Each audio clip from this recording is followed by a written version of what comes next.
Primeiros Escritos. Prefácio histórico. Primeiros Escritos são obra de permanente e especial interesse aos adventistas do sétimo dia, pois abrangem os primeiros livros de Ellen G. White. Foram escritos e publicados pela primeira vez na década de 1850, para edificação e instrução daqueles com as quais a autora passara pelas experiências relacionadas com os adventistas observadores do sábado nas décadas de 1840 e princípio de 1850. Assim sendo, a autora deu como certo que o leitor tivesse conhecimento da história do despertamento adventista e do progresso do movimento adventista do sétimo dia, que emergiu em 1844.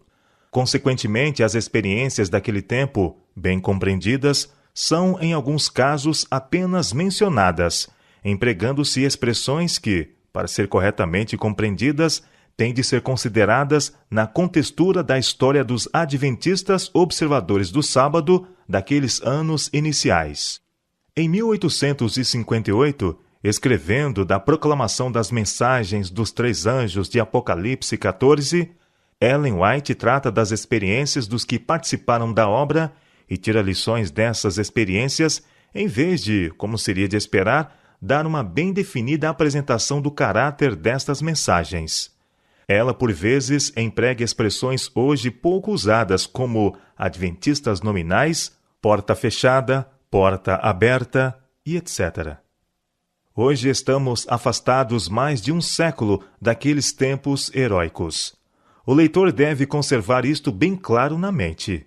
A história que era tão bem conhecida aos contemporâneos de Ellen White, recapitularemos agora, tocando em alguns dos pontos altos das experiências dos adventistas observadores do sábado durante uma década ou duas das que precederam a primeira publicação da matéria que aqui aparece.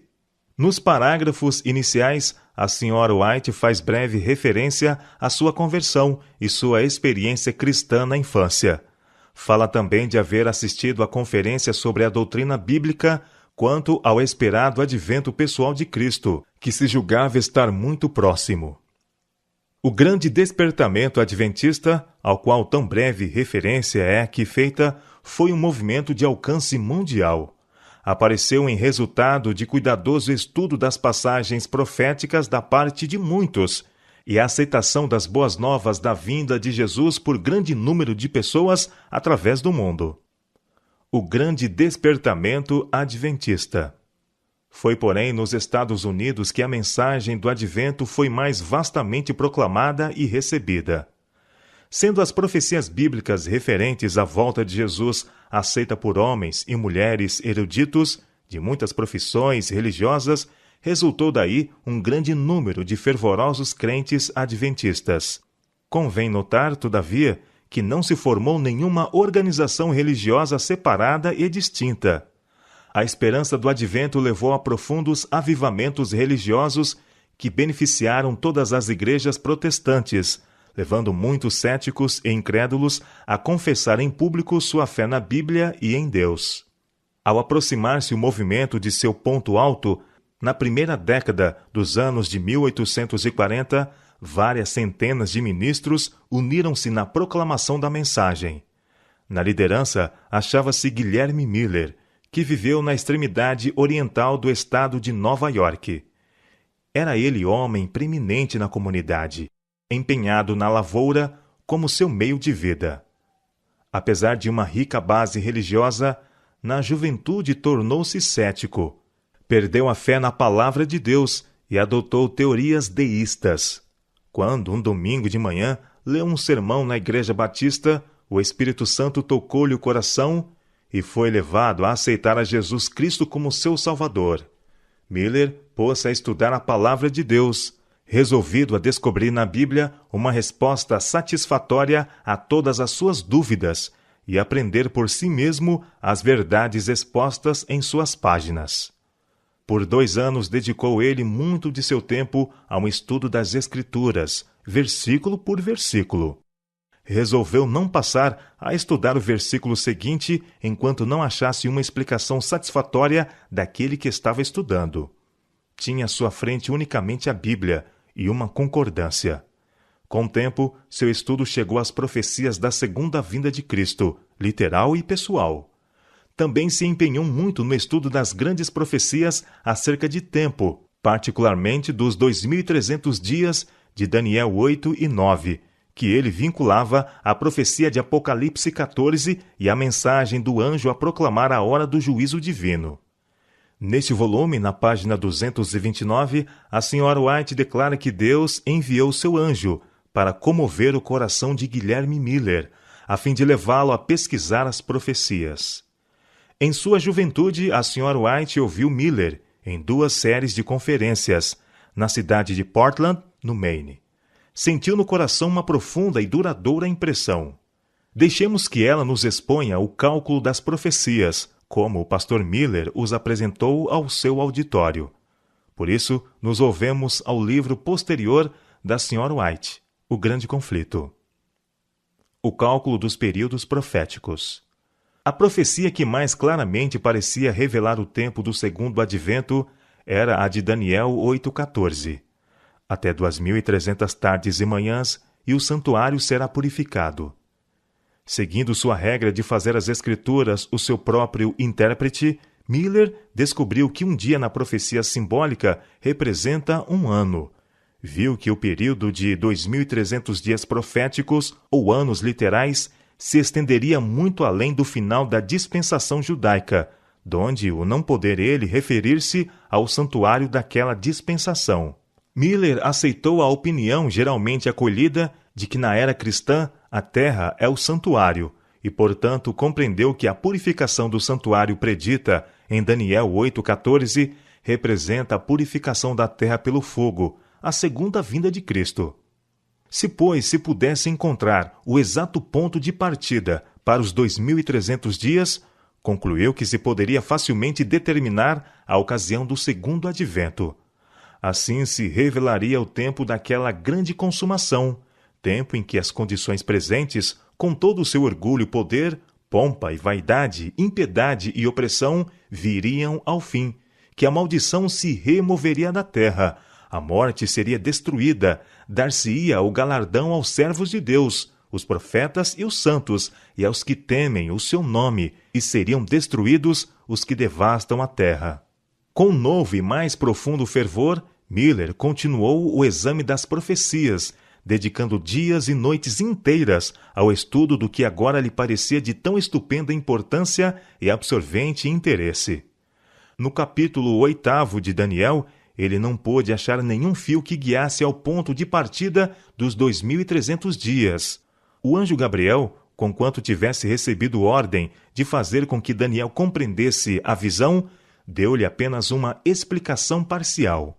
Quando a terrível perseguição a recair sobre a igreja foi desvendada à visão do profeta, abandonou a força física.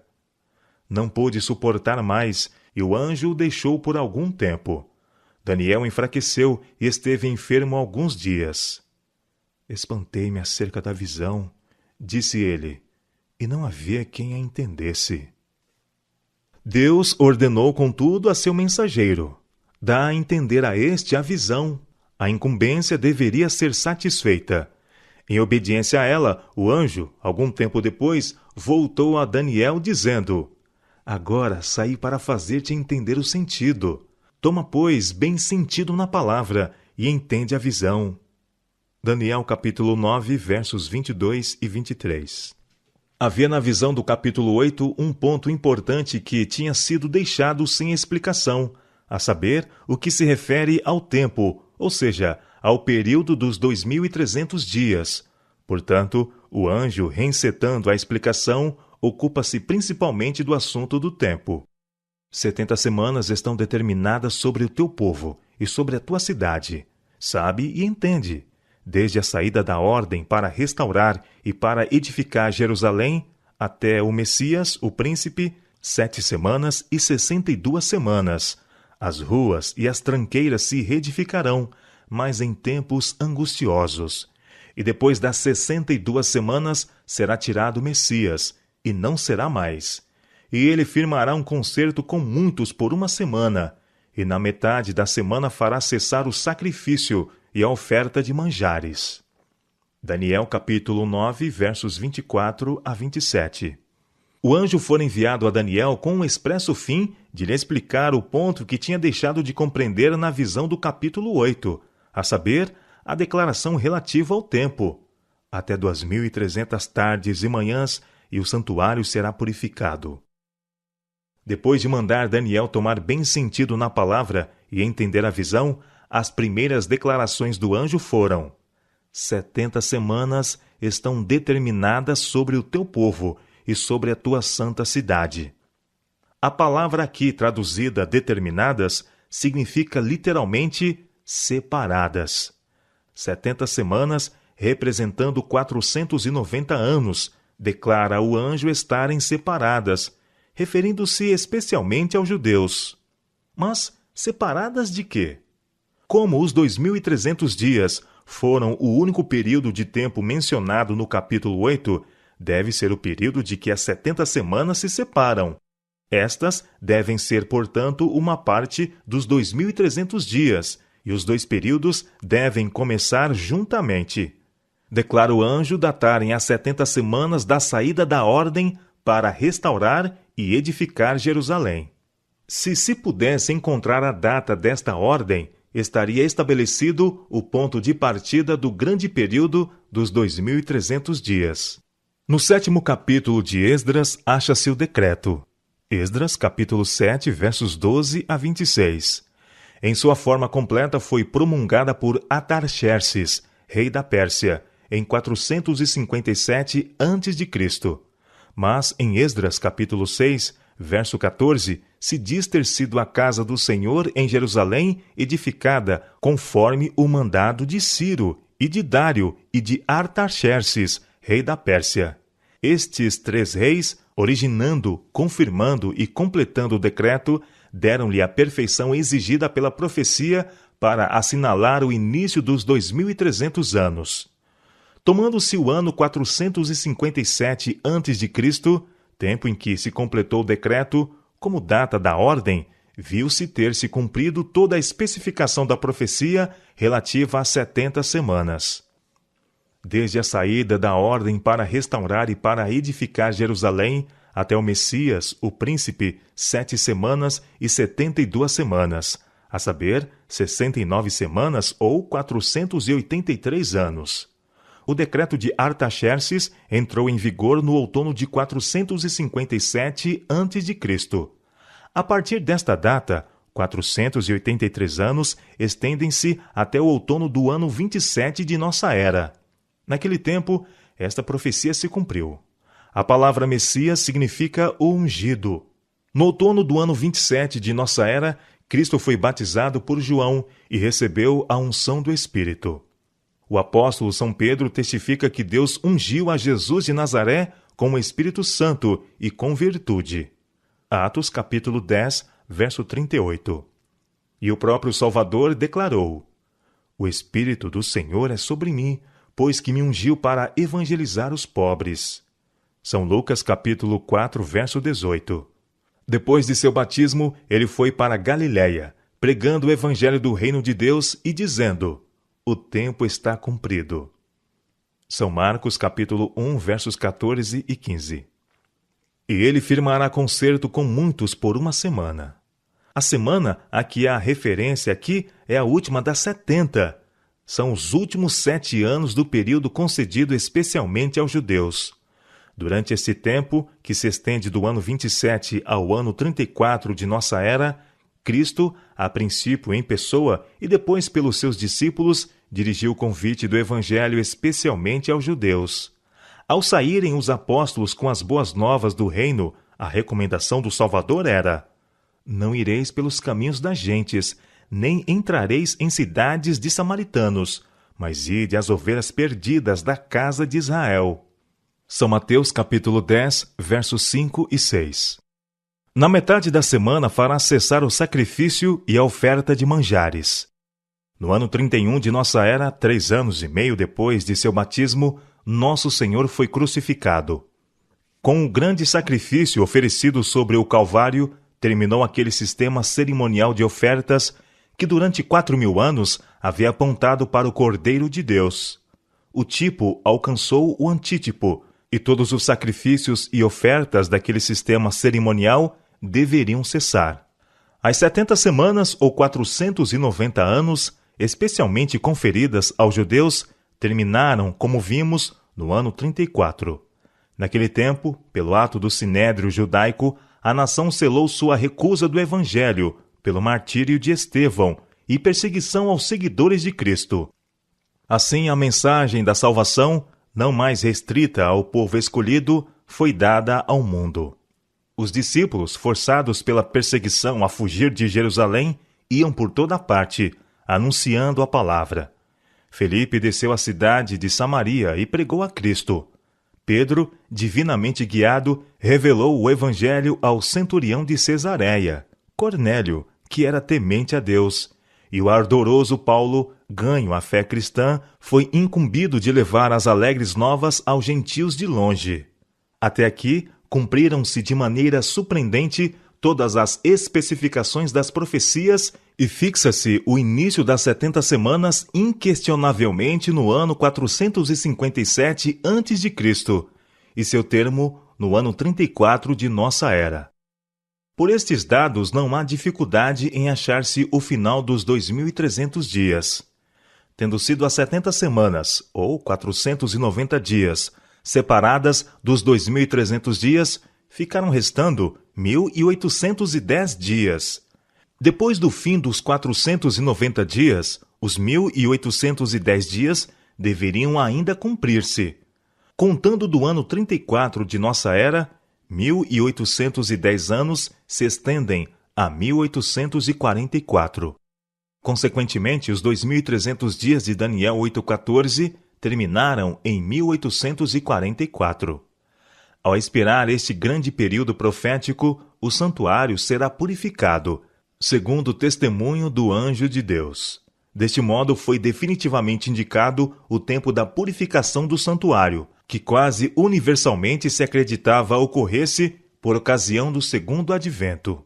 Miller e seus companheiros, a princípio, creram que os 2.300 dias terminariam na primavera de 1844, ao passo que a profecia indicava o outono daquele ano. A compreensão errônea deste ponto trouxe desapontamento e perplexidade aos que haviam fixado a primeira daquelas datas para o tempo da vinda do Senhor. Isto, porém, não afetou nem de leve a força do argumento que mostrava terem os 2.300 dias terminado no ano 1844, e que o grande acontecimento representado pela purificação do santuário deveria ocorrer então. Devotando-se ao estudo das Escrituras, como fizera, a fim de provar serem elas uma revelação de Deus, Miller não tinha a princípio a menor expectativa de atingir a conclusão a que chegara. A custo podia ele mesmo dar crédito aos resultados de sua investigação, mas a prova das Escrituras era por demais clara e forte para que fosse posta de parte. 2 anos dedicara ele ao estudo da Bíblia, quando, em 1818, chegou à solene conclusão de que dentro de 25 anos, aproximadamente, Cristo apareceria para a redenção de seu povo. O Grande Conflito, páginas 324 a 329. O desapontamento e seus resultados. Foi com viva antecipação que os crentes no Advento viram aproximar-se o dia da esperada volta de seu Senhor. Viram o outono de 1844 como tempo ao qual apontava a profecia de Daniel. Deviam, porém, sofrer amarga decepção esses dedicados crentes. Como sofreram desapontamento os discípulos de outrora, deixando de compreender o exato caráter dos acontecimentos a realizar-se em cumprimento da profecia relacionada ao primeiro advento de Jesus, assim os adventistas, em 1844, foram decepcionados concernentes ao desenrolar da profecia relacionada com a esperada segunda vinda de Cristo. A esse respeito, Ellen White escreveu neste volume: Jesus não veio à Terra como o grupo expectante e jubiloso esperava, a fim de purificar o santuário mediante a purificação da terra pelo fogo. vi que eles estavam certos na sua interpretação dos períodos proféticos. O tempo profético terminou em 1844, e Jesus entrou no lugar santíssimo para purificar o santuário no fim dos dias. O engano deles consistiu em não compreender o que era o santuário e a natureza de sua purificação. Primeiros Escritos, página 243.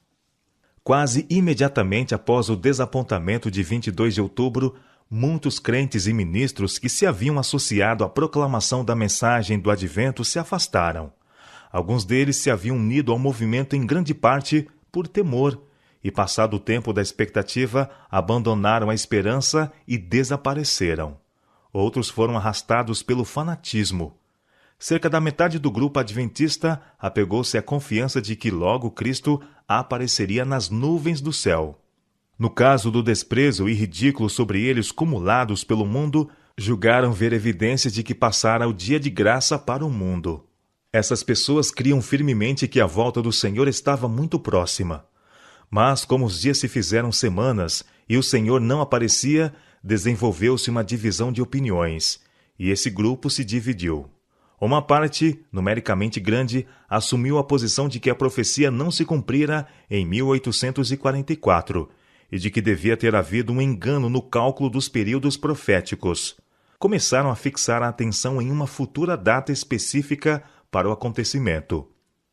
Outros havia, num grupo menor, os antepassados da Igreja Adventista do Sétimo Dia, que estavam tão convictos das evidências da operação do Espírito de Deus no grande despertamento adventista, que negar fosse o movimento, a atuação do Senhor, seria, assim criam, um insulto ao Espírito de graça, e isto achavam que não podiam fazer.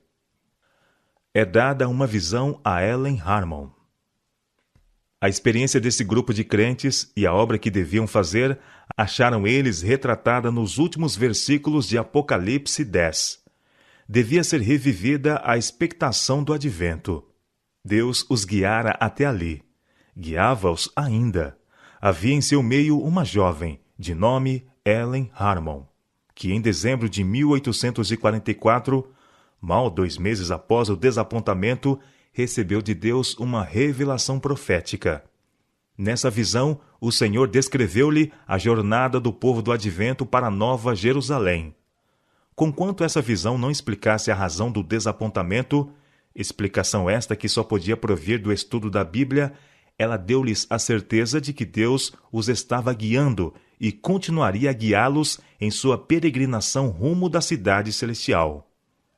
No princípio da simbólica vereda revelada à jovem Ellen estava uma brilhante luz, identificada pelo anjo como o clamor da meia-noite, expressão vinculada à poderosa pregação do verão e outono de 1844 sobre o iminente segundo advento. Nessa visão, ela viu Cristo guiando o povo para a cidade de Deus. Sua conversão indicava que a jornada seria mais longa de que haviam antecipado. Alguns perderam de vista a Jesus e caíram fora da vereda, mas os que mantiveram os olhos em Jesus e na cidade alcançaram seu destino sãos e salvos.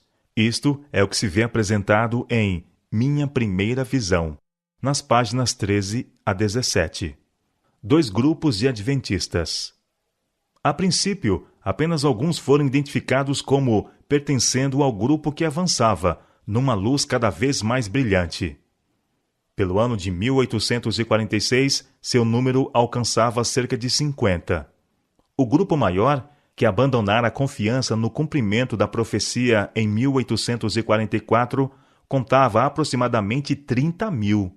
Seus líderes reuniram-se em 1845 numa assembleia em Albany, Nova York, de 29 de abril a 1º de maio, ocasião em que reestudaram sua posição. Por voto formal, registraram uma advertência contra os que pretendiam ter iluminação especial, os que ensinavam fábulas judaicas e os que estabeleciam novos testes. Deste modo, fecharam a porta para a entrada de luz sobre o sábado e o espírito de profecia. Estavam confiantes de que a profecia não se cumprira em 1844, e alguns marcaram tempo para a terminação dos 2.300 dias no futuro. Várias datas foram marcadas, mas uma após outra passaram. Essas pessoas, conservadas unidas pelo elemento coesivo da esperança do advento, a princípio se arregimentaram em vários grupos ligados frouxamente, com considerável variação em certos pontos doutrinários. Alguns desses grupos em breve se desfizeram. O grupo que sobreviveu tornou-se a Igreja Cristã Adventista. Esses são identificados neste livro como os Adventistas do Primeiro Dia, ou Adventistas Nominais. Irradia a luz sobre o santuário. Mas devemos voltar agora atrás, aos que tenazmente se apegavam à confiança de que a profecia se cumprira em 22 de outubro de 1844, e que de mente e de coração abertos avançavam na consideração das verdades acerca do sábado e do santuário, à medida que a luz do céu lhes iluminava o caminho. Essas pessoas não se localizavam em qualquer lugar determinado, mas eram pessoas isoladas ou grupos muito pequenos aqui e ali, através do norte central e do nordeste dos Estados Unidos. Hiram Edson, um dos membros desse grupo, vivia no centro do estado de Nova York, em Port Gibson. Era o líder dos adventistas naquela área. Os crentes reuniram-se em sua casa, a 22 de outubro de 1844, para aguardar a vinda do Senhor. Calma e pacientemente esperaram o grande acontecimento. Mas, ao chegar à meia-noite e reconhecerem que o dia da expectativa passara, tornou-se claro que Jesus não viria tão logo como tinham pensado. Foi uma ocasião de profundo desapontamento. De madrugada, Hiram Edson e alguns mais foram ao celeiro para orar, e ao orarem, sentiu-se ele certo de que a luz viria. Pouco mais tarde, quando Edson e um amigo atravessaram um milharal para visitar companheiros adventistas, teve a impressão de que uma mão lhe tocava o ombro. Olhou para cima para ver, como em visão, os céus abrirem-se, e Cristo no santuário celestial entrando no lugar santíssimo, para ali começar uma obra de ministério em favor de seu povo, em vez de sair do Santíssimo para purificar o mundo com fogo, como haviam ensinado.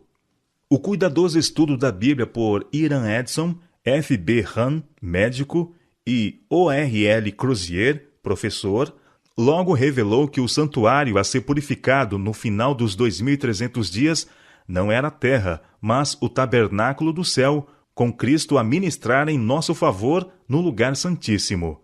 Esta obra mediadora de Cristo respondia ao chamado da hora do juízo de Deus, anunciado na mensagem do primeiro anjo. Crozier, o professor, registrou os resultados do grupo de estudo. Foram impressos localmente e depois de forma mais completa numa revista adventista, conhecida como The Star, publicada em Cincinnati, Ohio.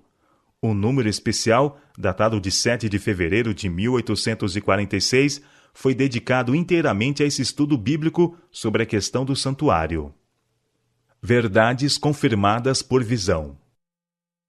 Enquanto se estava procedendo a esse estudo, e antes de ser publicado seu trabalho, longe, no oriente do estado de Maine, foi dada uma visão a Ellen Harmon, na qual lhe foi revelada a transferência do ministério de Cristo do lugar santo para o lugar santíssimo, no final dos 2.300 dias.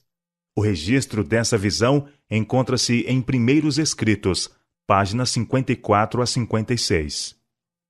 De outra visão, logo após essa, como refere a Sra. White numa declaração escrita em abril de 1847, ela relata que o Senhor mostrou-me em visão faz mais de um ano que o irmão Crozier tinha verdadeira compreensão da purificação do santuário e que era da vontade de Deus que o irmão Crozier escrevesse por extenso a visão que ele nos deu no The Star Extra, a 7 de fevereiro de 1846. Sinto-me perfeitamente autorizada pelo Senhor a recomendar esse extra a todo santo. A Word do The Little Flock, página 12. Assim, as conclusões dos estudiosos da Bíblia foram confirmadas pelas visões da mensageira de Deus. Em anos subsequentes, Ellen White escreveu bastante acerca da verdade do santuário e seu significado para nós, e sobre isso há muitas referências nos primeiros escritos. Note-se especialmente o capítulo que começa na página 250, intitulado O Santuário. A compreensão do ministério de Cristo no Santuário Celestial demonstrou-se ser a chave que descerrou o mistério do grande desapontamento. Nossos pioneiros viram claro que a profecia que anunciava a próxima hora do juízo divino teve seu cumprimento nos acontecimentos que tiveram lugar em 1844, mas que havia uma obra de ministério a ser realizada no lugar santíssimo do Santuário Celestial, antes que Jesus retornasse à Terra. Nossos pioneiros viram claro que a profecia que anunciava a próxima hora do juízo divino teve seu cumprimento nos acontecimentos que tiveram lugar em 1844. A mensagem do primeiro anjo e a mensagem do segundo anjo foram ouvidas na proclamação da mensagem do advento, e agora começou a soar a mensagem do terceiro anjo. Mediante esta mensagem, começou a esclarecer-se o significado do sábado do sétimo dia. O princípio da observância do sábado. Ao rastrearmos a história do princípio da observância do sábado entre os primeiros adventistas, iremos a uma pequena igreja da cidade de Washington, no coração de New Hampshire, o estado que limita com Maine ao leste e cuja fronteira ocidental fica a 95 quilômetros da divisa com Nova York. Aí, os membros de uma igreja cristã independente ouviram, em 1843, a pregação da mensagem do advento e a aceitaram. Era um grupo fervoroso. Ao seu meio compareceu uma batista do sétimo dia, Raquel Oakes, que distribuía folhetos que expunham a obrigatoriedade da observância do quarto mandamento. Alguns, em 1844, viram e aceitaram essa verdade bíblica. Um deles, William Farnsworth, num serviço religioso dominical, pôs-se em pé e declarou que pretendia guardar o sábado divino do quarto mandamento. 12 outros se lhe uniram, posicionando-se firmemente ao lado de todos os mandamentos de Deus. Foram os primeiros adventistas do sétimo dia. O pastor encarregado desse grupo eclesiástico, Frederico Weller, logo aceitou o sábado do sétimo dia e foi o primeiro ministro a assim proceder. Outros dos pregadores adventistas, T.M. Preble, que vivia no mesmo estado, aceitou a verdade do sábado e, em fevereiro de 1845, publicou na revista Esperança de Israel, um dos periódicos adventistas, um artigo expondo a obrigatoriedade da observância do quarto mandamento. José Bates, preeminente ministro adventista, residente em Fairhaven, Massachusetts, leu o artigo de Preble e aceitou o sábado do sétimo dia. Logo depois, o pastor Bates viajou para Washington, em New Hampshire, para estudar esta nova verdade com os adventistas observadores do sábado ali residentes. Ao voltar para casa, estava plenamente convicto da verdade sabática. Bates oportunamente resolveu publicar um folheto expondo as reivindicações do quarto mandamento. Seu folheto de 48 páginas sobre o sábado foi publicado em agosto de 1846. Um exemplar dele veio ter as mãos de Tiago e Ellen White, cerca do tempo de seu casamento, em fins de agosto. Pelas provas escriturísticas nele apresentadas, aceitaram o sábado do sétimo dia e começaram a guardá-lo. A esse respeito, Ellen White mais tarde escreveu: No outono de 1846, começamos a observar o sábado bíblico e a ensiná-lo e defendê-lo. Testemunhos, volume 1, página 75. Revelando o sentido do sábado. Tiago e Ellen White assumiram sua posição baseados puramente nas evidências escriturísticas às quais tiveram a atenção dirigida pelo folheto de Bates. Então, no primeiro sábado de abril de 1847, 7 meses depois de haverem começado a guardar e ensinar o sábado do sétimo dia, o Senhor deu à Sra. White em Topsham, Maine, uma visão na qual se acentuava a importância do sábado.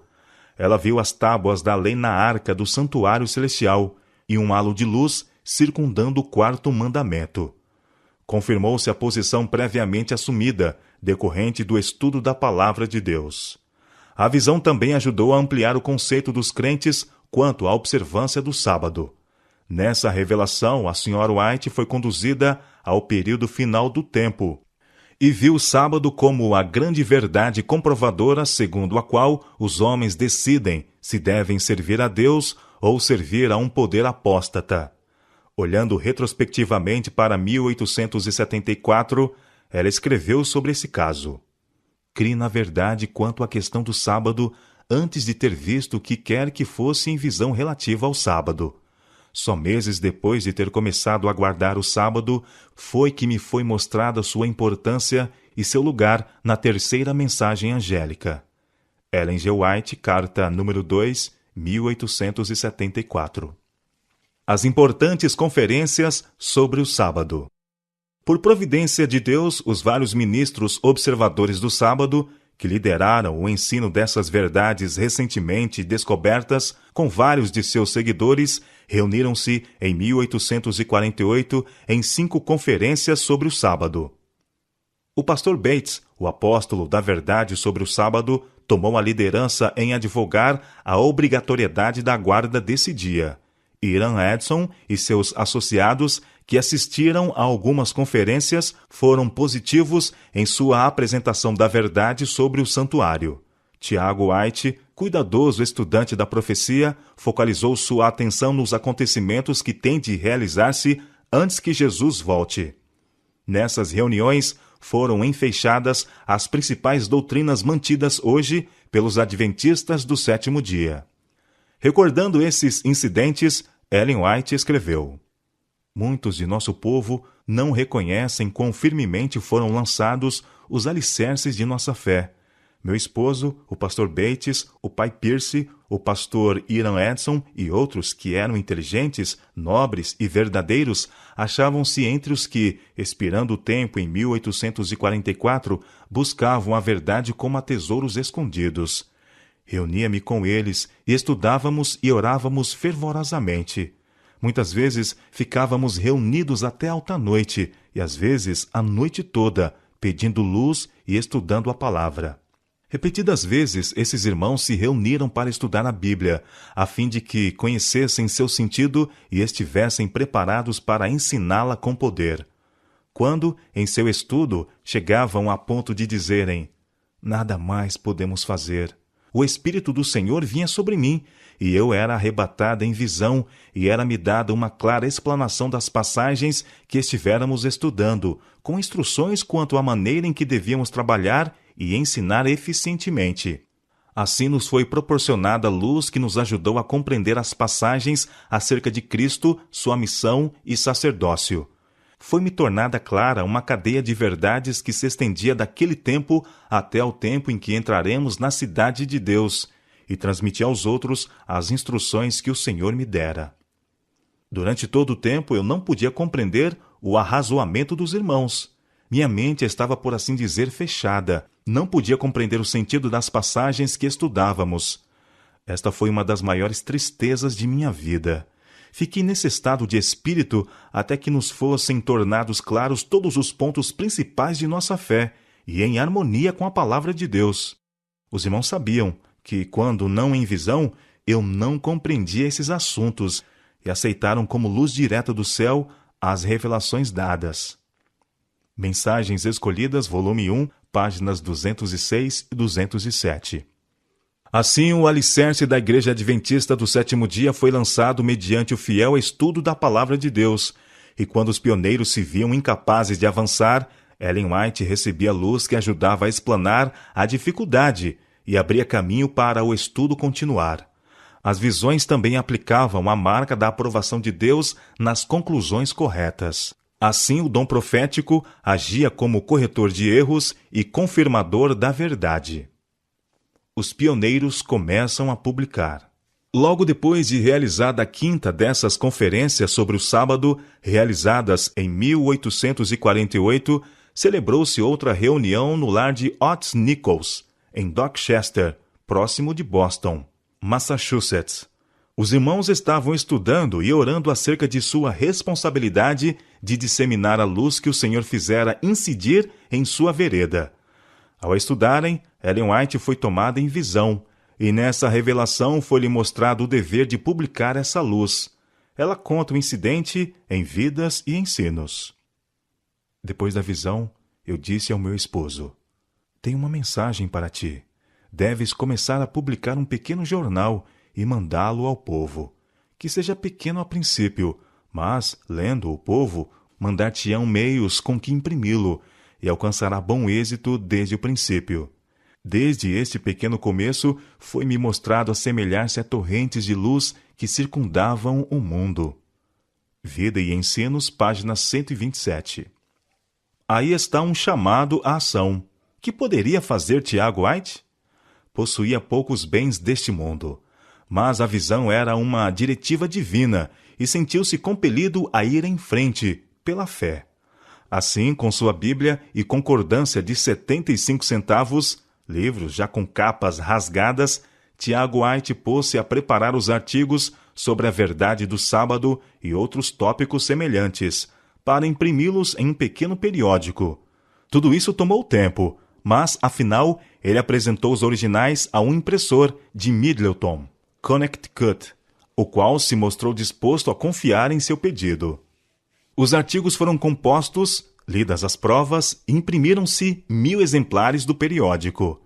Tiago White transportou-os da tipografia de Middleton para o lar dos Belden, onde ele e Ellen tinham encontrado um refúgio temporário. A pequena folha tinha um tamanho de 6 por 9 polegadas e era de 8 páginas. Tinha o título de A Verdade Presente. Trazia a data de julho de 1849. Depuseram sobre o soalho a pequena pilha de revistas. Então os irmãos e irmãs se reuniram em volta delas e com lágrimas imploraram a Deus que abençoasse o pequenino periódico ao ser expedido. Então as folhas foram dobradas, embrulhadas e endereçadas, e Tiago White as levou ao correio de Middleton, distante 12 quilômetros. Foi assim que começou a obra de publicações da Igreja Adventista do Sétimo Dia. Dessa maneira, foram expedidos 4 números, e sempre antes de serem levados ao correio, se orava por eles. Logo começaram a chegar cartas falando de pessoas que haviam começado a guardar o sábado por haverem lido os periódicos. Algumas das cartas continham dinheiro, e em setembro, Tiago White estava em condições de pagar à tipografia de Middleton os $64,50 devidos pelos 4 números. Início da publicação da Review and Herald. Como Tiago e Ellen White viajassem muito, demorando-se uns poucos meses aqui e outros poucos ali, providenciaram a publicação de vários números do periódico. Afinal, se publicou um 10º e último número em Paris, Maine, em novembro de 1850. A Sra. White contribuiu com vários artigos para A Verdade Presente. A maioria deles se encontra na primeira parte de Primeiros Escritos. Também, em novembro, realizou-se em Paris uma conferência na qual os irmãos deram estudo à crescente obra de publicações. Resolveram aumentar o periódico e mudaram-lhe o título para Arautos do Segundo Advento e do Sábado. Foi por alguns meses publicado em Paris, Maine, e depois em Saratoga Springs, estado de Nova York. Desde esse dia até hoje publica-se como o órgão da Igreja Adventista do Sétimo Dia. E mais recentemente passou a adotar o título de Adventist Review. Quando moravam em Saratoga Springs, Tiago White, em agosto de 1851, providenciou a publicação do primeiro livro da Sra. White, intitulado Esboço da Experiência Cristã e Visões de Ellen G. White, nas páginas 11 a 83 desta obra. Com suas 64 páginas, era apenas pouco mais que um folheto. Na primavera de 1852, os White transferiram-se para Rochester, estado de Nova York, e ali estabeleceram um escritório, no qual puderam imprimir suas próprias publicações. Os irmãos atenderam ao apelo, concorrendo com dinheiro para a compra de um prelo e levantaram-se $600 para adquirir o equipamento.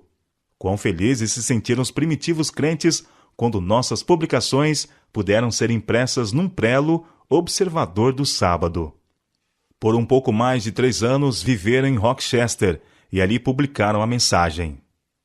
Além da Review and Herald e do jovem instrutor, esta, iniciada por Tiago White em 1852, Também, de quando em quando, publicavam folhetos. O segundo opúsculo da Sra. White, Supplement to the Christian Experience and Views of Ellen G. White, foi publicado em Rochester em janeiro de 1854. Battle Creek torna-se o centro das publicações. Em novembro de 1888, Tiago e Ellen White e seus auxiliares mudaram-se para Battle Creek, Michigan. O prelo e outras peças de impressão foram postos numa construção erguida por vários dos adventistas observadores do sábado, que haviam fornecido dinheiro para estabelecer sua própria tipografia.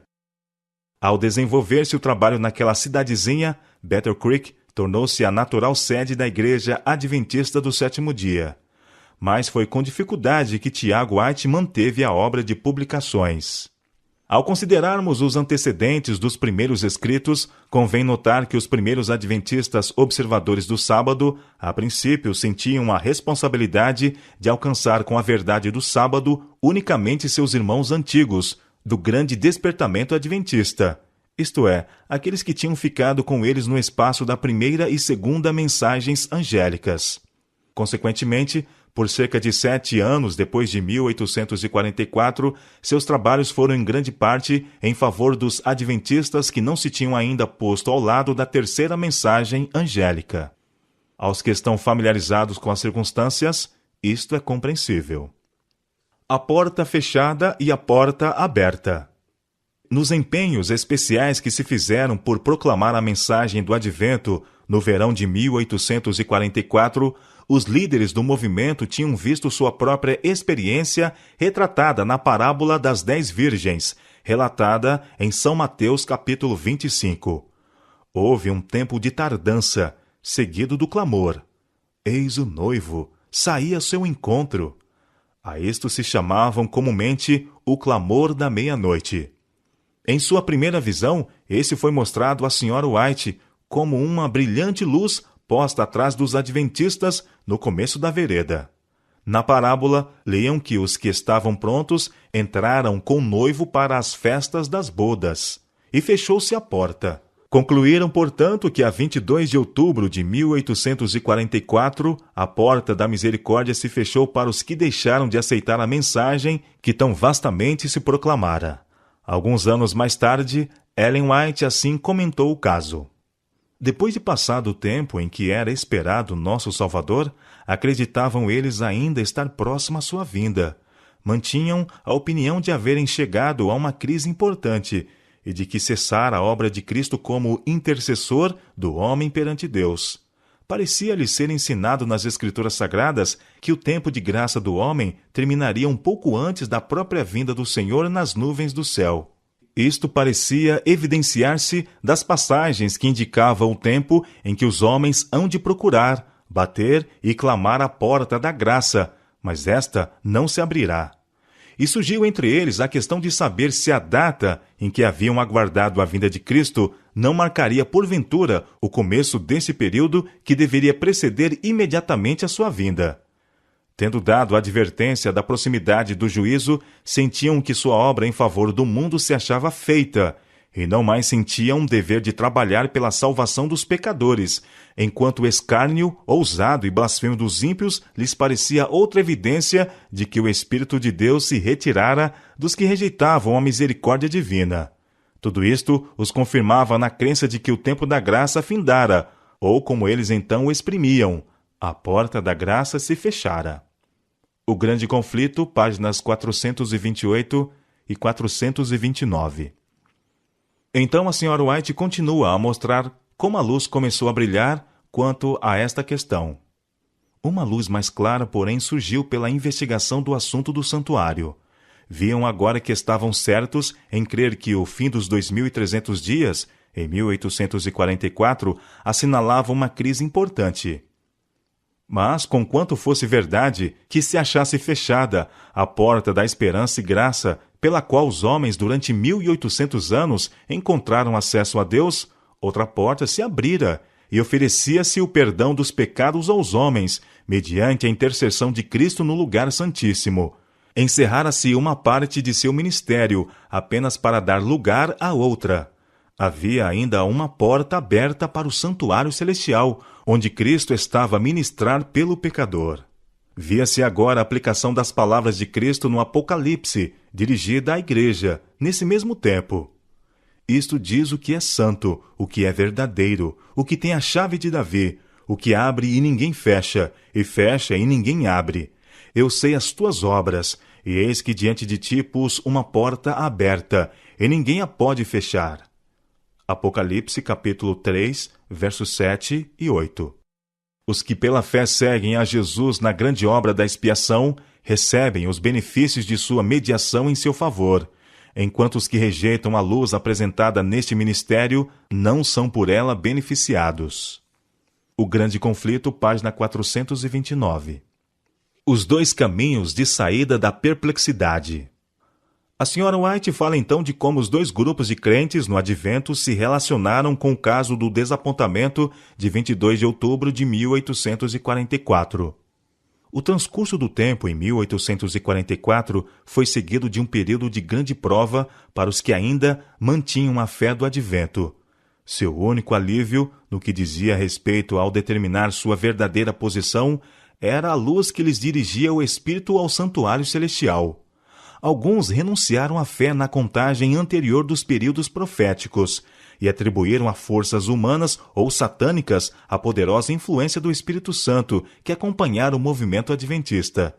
Outra classe sustentava firmemente que o Senhor os guiara na experiência por que passaram e, como esperassem, vigiassem e orassem a fim de conhecer a vontade de Deus, viram que seu grande sumo sacerdote começara a desempenhar outra parte do ministério e, seguindo pela fé, foram levados a ver também a obra final da Igreja. Obtiveram mais clara compreensão das mensagens do primeiro e segundo anjos e ficaram habilitados a receber e dar ao mundo a solene advertência do terceiro anjo de Apocalipse, capítulo 14. O Grande Conflito, página 431. Certas referências à porta aberta e à porta fechada ocorrem nesta obra, nas páginas 42 a 45. Isto só se compreende corretamente à luz do contexto da experiência de nossos crentes primitivos. Não muito tempo depois do desapontamento, os pioneiros viram que, conquanto houvesse os que, pela definitiva rejeição da luz, haviam fechado a porta de sua salvação, muitos havia que não tinham ouvido a mensagem nem a rejeitado, e esses poderiam tirar benefício das providências tomadas para a salvação dos homens. Nos idos de 1850, esses pontos se apresentaram claramente. Então, também começaram a abrir-se oportunidades para a apresentação das três mensagens angélicas. O preconceito estava desaparecendo. Ellen White, olhando retrospectivamente para sua experiência após o desapontamento, escreveu: Era naquele tempo quase impossível obter acesso a descrentes.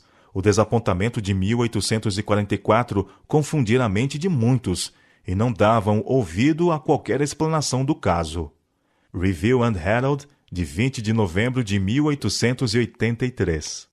Mas, em 1851, o pastor White pôde relatar: Agora está aberta quase por toda parte a porta para apresentar a verdade, e estão preparados para ler as publicações muitos que dantes não tinham interesse para investigar.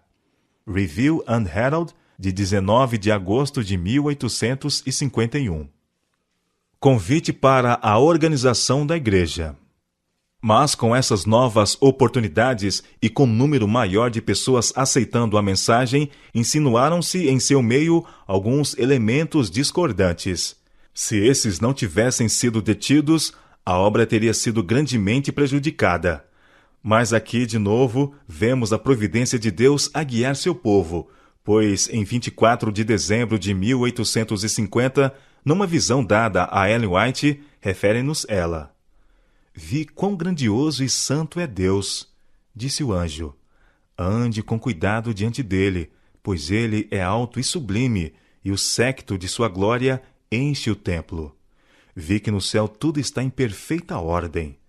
Disse o anjo: Vede vós, Cristo é a cabeça. Movei-vos em ordem, movei-vos em ordem. Tende um significado para cada coisa. Disse o anjo: Vede vós e sabei quão perfeita, quão bela é a ordem no céu. Segue-a. Manuscrito 11, de Ellen White, 1850. Tomou tempo levar os crentes em geral a apreciar as necessidades e o valor da ordem evangélica. O passado de sua vida nas igrejas protestantes, das quais se haviam separado, levou-os a ser cautelosos. Exceto nos lugares onde era muito evidente a necessidade prática, o temor de animar a formalidade manteve os crentes afastados da organização eclesiástica. Só um decênio após a visão de 1850 é que afinal se efetuaram planos mais amadurecidos para a organização. Sem dúvida, um fator de primeira importância para levar à maturação os esforços foi um compreensivo capítulo intitulado Ordem Evangélica, publicado no Supplement do The Christian Experience and Views of Ellen G. White. Isso aparece nesta obra, nas páginas 97 a 104. Em 1860, em conjunto com a organização da obra de publicações, escolheu-se um nome. Alguns optaram pelo nome Igreja de Deus, julgando-o apropriado, mas prevaleceu a opinião de que o nome devia refletir os distintivos ensinos da Igreja.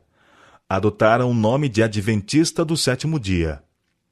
No ano seguinte, alguns grupos de crentes organizaram-se em igrejas, e no Michigan se formou uma associação estadual.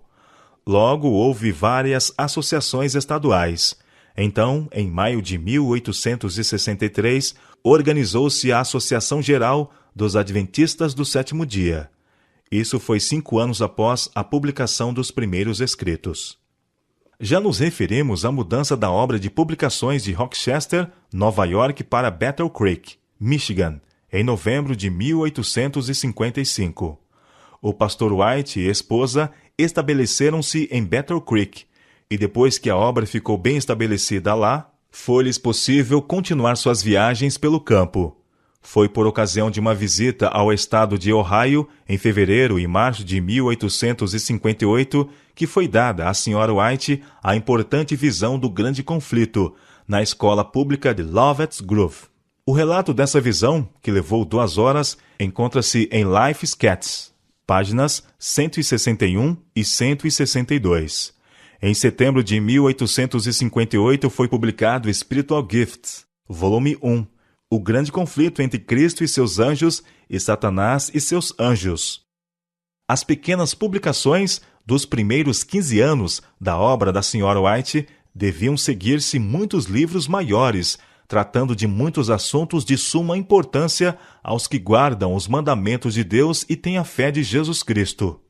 Não obstante, os primeiros escritos serão especialmente caros ao coração dos adventistas do sétimo dia.